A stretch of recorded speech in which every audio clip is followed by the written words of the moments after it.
ہم کریں گے ہر مظلوم کی حمایت۔ السلام علیکم، میں ہوں حرین فاطمہ اور آپ دیکھ رہے ہیں حمایتی نیوز HD چینل۔ نظر ڈالتے ہیں آج کی اہم خبروں پر۔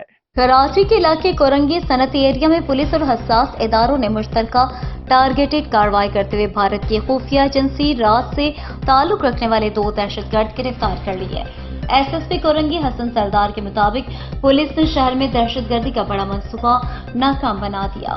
SSP کورنگی کا کہنا ہے کہ گرفتار ملزمان سے 2 ہینڈ گرینیڈ، 1 9mm پستول اور گولیاں برآمد کر لی گئی ہیں۔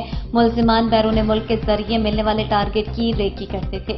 SSP کورنگی کے مطابق ملزمان تمام تفصیلات اور تصاویر بیرون ملک بھیجتے تھے۔ ملزمان کو مختلف غیر ملکی بینک اکاؤنٹ سے لاکھوں روپے موصول ہو چکے ہیں۔ وزیر داخلہ سندھ ضیاء الحسن لنچار نے راہ کے ایجنٹس کی گرفتاری پر SSP کورنگی اور ان کی ٹیم کو شاباشی دی ہے۔ اعلامیہ کے مطابق وزیر داخلہ سندھ نے اس اہم کامیابی میں حساس اداروں کی ٹیکنیکی سپورٹ کو بھی سراہا۔